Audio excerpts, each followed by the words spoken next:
ቤተሰብ ዛሬ እንግዲህ በአንድ ሶስት ነገሮች መጥቼላችኋለሁ። ብሩኬ ከሀይሚ ጋር ከዚህ በኋላ ተለያይተናል፣ በተፈጠረው ነገር በቃ አይደከመኝ በማለት መጥቷል። እንደዚሁም ደግሞ ለሀይሚ የሚገርም ደብዳቤ ጽፎላታል።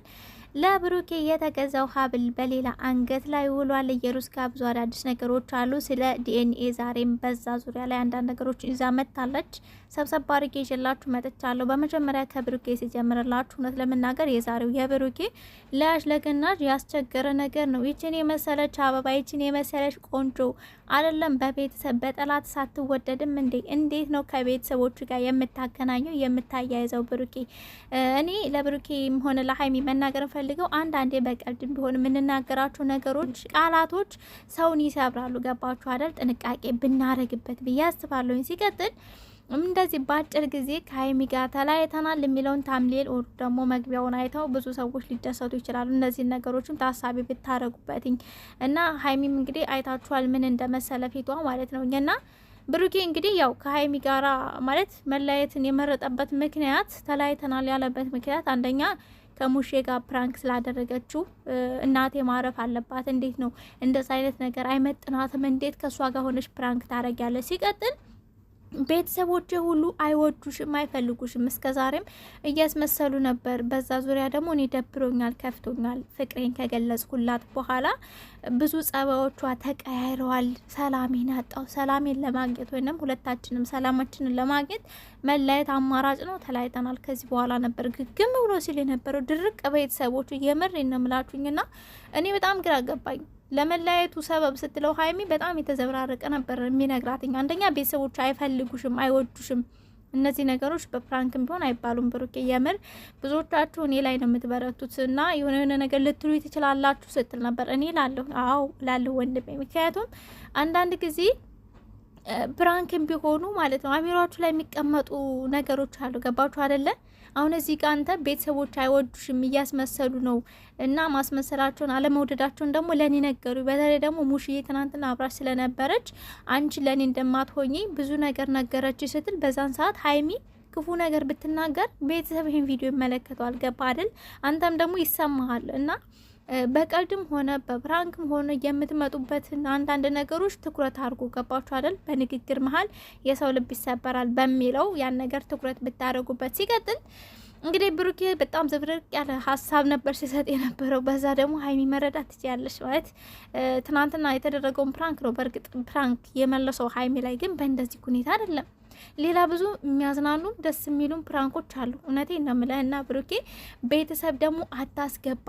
አሁን ስትሰራ ብዙ ጊዜ ሀይሚ አይታችሁ ከሆነ ብዙ ነገሮችን አትቀላቀልም። አንድ ነገር ከያዘች እዛ ላይ ድርቅ ድርቅ ነው የምትለው። እና ብሩኬ ዛሬ አንደኛ እኔና አንቺ ተመካክረን ለመለያየት ወስነን ነው። ምክንያቱም ሁለታችንም ሰላማችን ያስፈልገናል። አንቺ ፍቅር ጥያቄ ከጠየቁሽ በኋላ በጣም ጸባይሽ ተቀያይሯል፣ ብዙ ነገር እየሆንሽ ነው።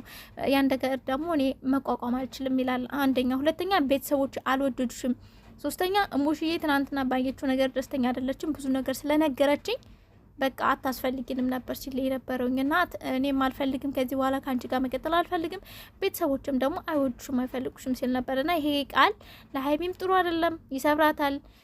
ነገም ደግሞ ሜቢ እንዲያውም ከአንተ በላይ ቤተሰቦች ማጋነን አይሆነውና በጣም ነው የሚወዷት። ሙሽዬ በጣም የምትወዳት፣ ሀብቴ በጣም ነው የሚወዳትኝና ነገ ምናልባት ብቻን ቁጭ ስትል ከቤተሰቦች ጋር ስለኔ የሆነ ነገር እያወሩ ይሆን ብላ አሚሯ ላይ ሊመጣ ይችላል። ገባ? የሰውን አሚሮ ማንበብ አትችሉም፣ ሁላችንም ማንበብ አንችልም። እና እነዛ ነገሮች ላይ ጥንቃቄ ብታደርጉ ስራችሁ እንዳለ ሆኖ ማለት ነው። እና መጨረሻ ላይ የሚገርም ደብዳቤ ነው ለሀይሚ የጻፈላትና እንደዚህ አይነት ነገሮች የሰይጣን ጆሮ ይደፈን። ይሄ ተለያይተናል፣ ተጣልተናል ይሻላል ተለያይተናል ከሚለው ቃል ከዚህ በኋላ አበቃ።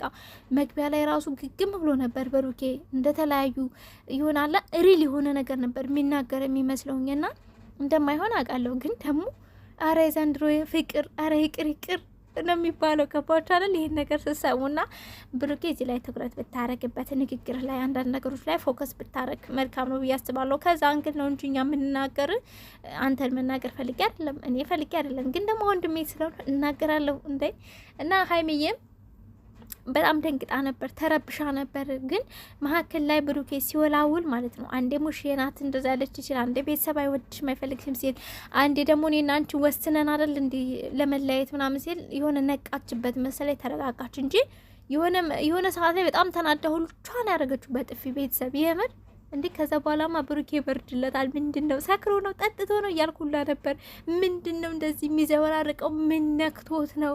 እንዴት እንደዚህ ይናገራል? እንዴት ቤተሰቦችን ያስገባል ስራ ፕራንክ ላይ እያልኩ ነበርና ድርግም ስታረግበት እንዴት እንደደነገጡ በጥፊ ቤተሰብ እንዴት እንደጮኸ ማለት ነው። ጥፊው ሀይሚ የመታችው ጥፊና አየህ አይደል? አሁን ነገሮች ረጋ ብለህ ስልት ባለበት ከነገሩ አነጋገሩ የሚባል ነገር አለ። ነገሩ ምንም ከባድ ቢሆን ቀለል አድርጋችሁ ለስለስ አድርጋችሁ መናገር ትችላላችሁ። በጣም ትንሿን ነገር ደግሞ አጋናችሁ መናገር ትችላላችሁ። እና ሰው ፕራንክ ነው ሀይሚ የተደረገችው። በመጨረሻ ምን የሚል ደብዳቤ ጽፎላታል መሰላችሁ ቤተሰቦቼ? ፈጣሪን ጥሩ ሴት እንዲሰጠኝ ጠየቅኩትኝ።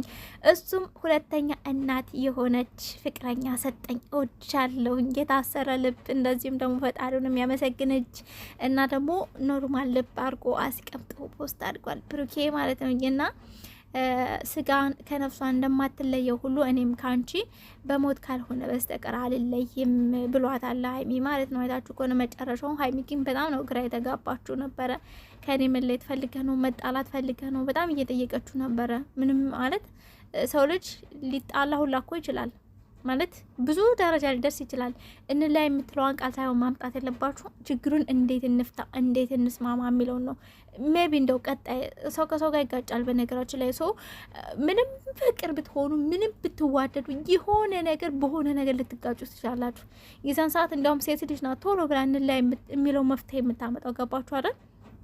ወንዶች ደግሞ መረቃቸውን ዋጥ ስላደረጉ እንደ ሴት አይደለም፣ አይለፈልፉም። እንላይ ከሆነ ቁርጥ አድርገው ነው የሚለያዩትኝ። እና ሴት ደግሞ ትወላውላለች እና እንላይ ስትል ምናልባት እሱ የሆነ ነገር እንዲያደርግላት ስለፈለገች ነው። ሰው ቀጣይ ላይ እንላይ የምትለው ቃል ሳይሆን መምጣት ያለባት እንዴት መፍትሄ እናንጣ ነው። ሰው ግን ያው ፕራንክ ነው፣ እንደ ፕራንክ ነው ብሩክ የተጠቀመው። ግን ከባድ ነው ቤተሰብ፣ የምር ከባድ ነው። በተለይ ለእንደኔ አይነቱ ሰው ማለት ነው። እኔ ብዙ ነገሮች ሪል አድርጌ ነው ወስዶ ቶሎ የሆነ አሚሮ ላይ እንትን ይልኛል። ገባችሁ አይደል? ሶ ወደ ቀጣዩ ሲመጣላችሁ እንግዲህ ወይዘሪት ነው ወይዘሮ ኢየሩስ ናት። በነገራችን ላይ ኢየሩሳሌም አይደለም ስሟ ኢየሩስ ናት። እና ከዚህ በፊት ታስታውሳላችሁ ለብሩኬ የተገዛ የአንገት ሀብል ካስታወሳችሁ ማለት ነው። አንቺ እኔ ምንም አይጎለኝም ብር አለኝ እንደፈለጉ ጥቅ ነው ብሬ ምናምን ስትያን ነበር እንዴ? ይሄን ሀብል እኮ ለብሩኬ ስትሰጪው እኮ አንቺም ተቀብዬ መልሼ አልወስደውም ብለሽ ነበረ። ብሩኬም አንገቴ ላይ አላደርገውም ብሎ ወርውሮት መሬት ላይ ወርውሮት አንቺም ሄደሻል። ብሩኬም በመኪናው ረግጦት ሄዶ ነበር። ተመልሰሽ አንስተሽ ነው እንዴ? አንቺ ጉደኛ፣ ጉድሽ የማያልቅ ሴት ማለት ነው። ተመልሰሽ አንስተሹ ነበር እንዴ? ቤተሰብ ዛሬ እንግዲህ ያው ቢኒ አንገት ላይ ተደርጓል። ብሩኬ ካልፈለገው አንተ አንሳ፣ መቼም የሚወደቅ አንሳ ሆናል ሰውየው ማለት ነው። እና አቶ ቢኒያም አንተ ማድረግ አለብህ ብላ ለብሩኬ የተገዛ የነበረው ሀብል ዛሬ ቢኒ አንገት ታስሯል። ቤተሰቦች ሲቀጥል ስለ ዲኤንኤውም አንዳንድ ነገር አውርታ ነበር። መደጋገም አይሆንብኝና ግን ደግሞ ይህቺ ሴት ቀጥታ ብሩኬ ማስጠቆር ነው የፈለገችው። እውነቴን እምላችሁኝና ያኛውን ቻናል አዘጋችሁብኛል። እሱ መጀመሪያ ተነግረሻል፣ እረፊ የራሽን ስራ ስሪ ተብለሽ ነበር። እዚህ ጋር እርግጠኛ ላይ ማንም አላዘጋብሽም። ቻናሉ ተዘግቶ ሳይሆን የሆነ ችግር አለበት ስላልተስተካከለልሽ ነው መጀመሪያ ማወቅ ያለበት። ቻናል እንደዚህ እንደ ቲክቶክ ምናምን ቀላል አይደለም፣ ቶሎ የሚዘጋ ነገር አይደለም። ይገመገማል። ገባሽ አይደል? ምንድነው የተፈጠረው ተብሎ ይገመገማል። እና ይሄኛውንም ለማዘጋት እየሮጣችሁ ነው። አዘጉትኝ። ግን ደግሞ አለች ዲኤንኤ ይደረጋል ያው በውስጥ ነው ማለቅ ያለበትኝ። ብሩኬን በውስጥ እንዲያልቅለት ነው የፈለገው፣ እንዲደበቅለት ነው የፈለገው። ያም ቢሆንም ግን ይሄን ቻናል አታዘጉት፣ አሳድጉት እኮ ነው ቤተሰብ የምትለው። የዲኤንኤውን ብሩኬ ወደ ውጭ እንዲወጣ እንኳን ባይፈልግ እኔ አምጥቼ እዚህ ቻናል ላይ አሳያችኋለሁ፣ ሁላችሁም እንድታውቁ ሁሉንም ነገር እዚህ ጋር አምጥቼ ይፋ አድርጓለሁ እያለች ነበር። እና እባክሽ ብሩኬ በውስጥ አላለም፣ በቃ አላለም። ያላለው ለምንድን ነው አለ የምትዩ? ለምንድን ነው ስሙን የምታጠፊበት? ሴትዮ ምን አለ ብትከበሪ። አረ ቤተሰብ ነው ጨጓራ የተላጠ